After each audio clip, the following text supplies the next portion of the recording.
Do you feel that you did anything that you would change? Do you feel any part responsible? God, that's a great question. Man, that's such a good question. Wow, what a good question. Can I have a second to think about it? Sure. Okay. Oh my gosh, that's such a good question. What would I do differently? Oh man.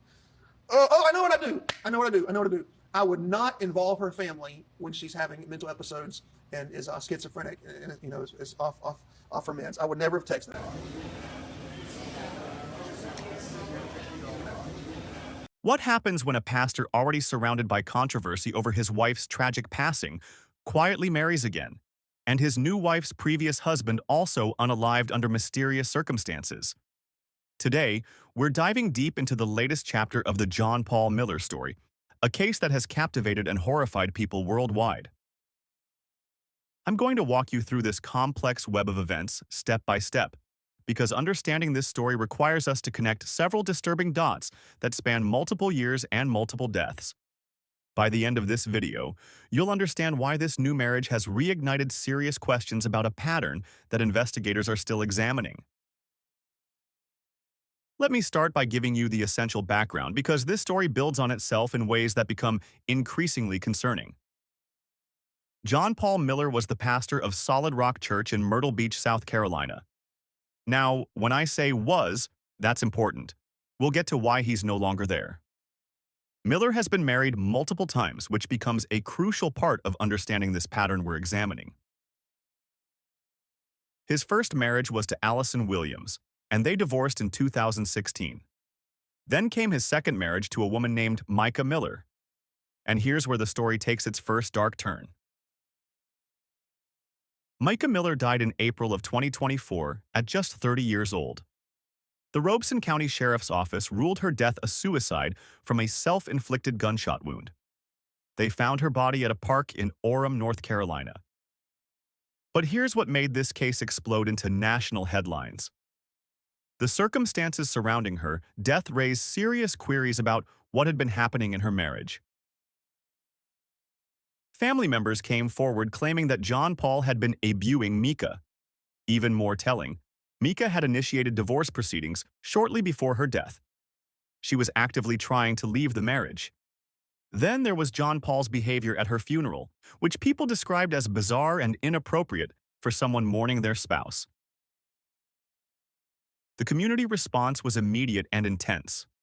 Justice for Micah protests began forming, and people started asking hard questions about what really happened. The congregation at Solid Rock Church began dwindling as members lost faith in their pastor. Eventually, the pressure became so intense that the church sold its property in February of this year. Now we come to this past Sunday, when John Paul Miller quietly married his third wife in a private ceremony in Myrtle Beach. Her name is Suzanne Susie Skinner, and they've reportedly been dating for about a year, which means their relationship began not long after Micah's death. Let me paint the picture of this ceremony for you, because the details are telling. This wasn't a celebration, it was secretive. According to reports, John Paul's father was there, but notably absent were John Paul's 4 children and Susie's 2 children. When the pastor's children don't attend his wedding, that speaks volumes about family dynamics and possibly their feelings about this union. The ceremony was captured by a TikTok user, which is how the public learned about it. John Paul's attorney declined to comment about the marriage, maintaining the wall of silence that has characterized Miller's approach to media inquiries throughout these controversies. But here's where this story takes an even more disturbing turn, and why this marriage has reignited serious concerns about a potential pattern.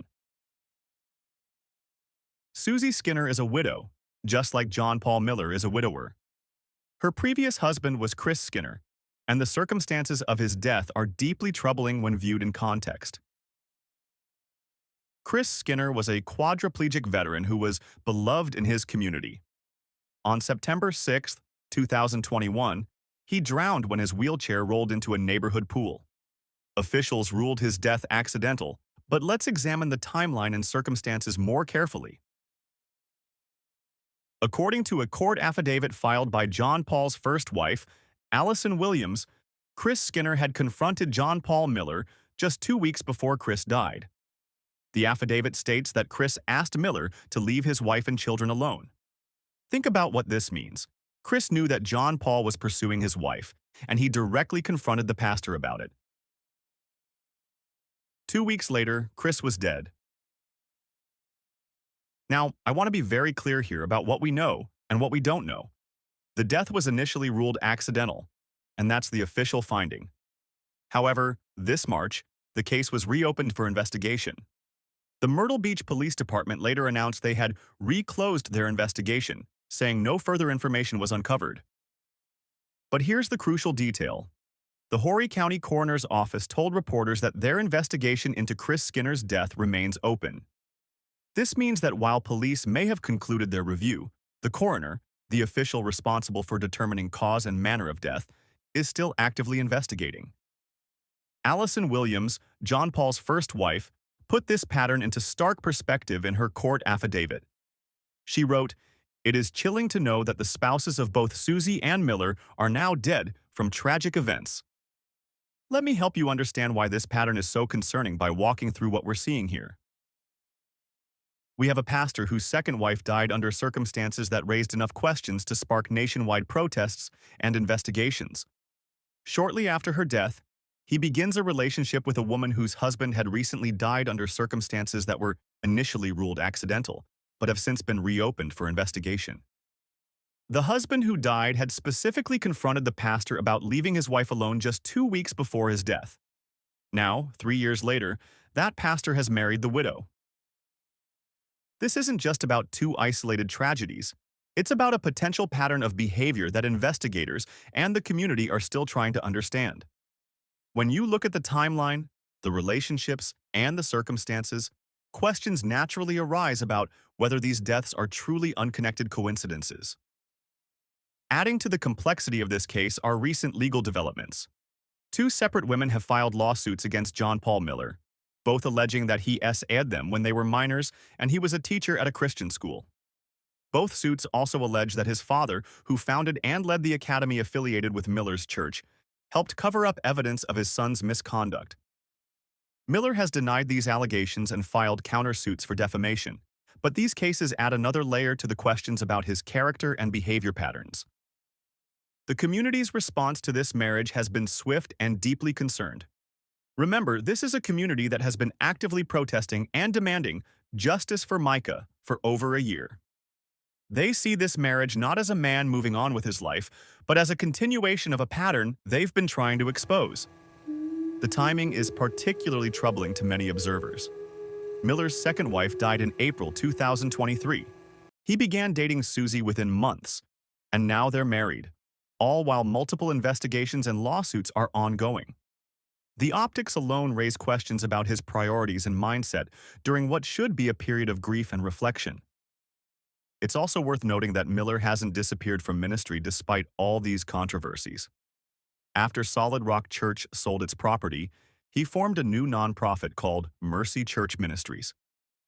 For a time, he was even holding services in the vacant Solid Rock building before another church purchased the property. This shows a man who, despite facing serious allegations and community opposition, continues to position himself as a spiritual leader. That raises important questions about accountability in religious leadership and how communities can protect themselves from potentially dangerous individuals in positions of trust. So, where does this leave us, and what should we be watching for as this story continues to develop? First, we need to keep our attention on the ongoing investigations. The Horry County Coroner's Office is still investigating Chris Skinner's death, and that investigation could potentially reveal new information about the circumstances surrounding his drowning. Any findings from that investigation will be crucial to understanding whether there's truly a pattern here or whether we're looking at tragic coincidences. Second, the civil lawsuits against Miller are still active. These cases could potentially reveal more information about his character and behavior patterns, which could inform how we understand the other events in his life. Third, we should be watching how his new church, Mercy Church Ministries, develops and whether he continues to attract followers despite the controversies. This will tell us something about how effective his influence remains and whether communities are taking the warning signs seriously. The marriage of John Paul Miller to Susie Skinner isn't just a personal milestone, It's a development that raises serious questions about a potential pattern involving the suspicious deaths of both their previous spouses. While we must be careful not to jump to conclusions, we also can't ignore the troubling timeline and circumstances that connect these events. What we're seeing here is a community that refuses to let these questions go unanswered, and that's exactly what needs to happen. When people in positions of trust and authority are involved in multiple suspicious situations, continued scrutiny and investigation aren't just warranted, they're essential for public safety. As these investigations continue and more information comes to light, we'll keep following this story and bringing you updates. Because until we have complete answers about what happened to Mika Miller and Chris Skinner, the questions surrounding John Paul Miller and his new marriage will continue to demand our attention.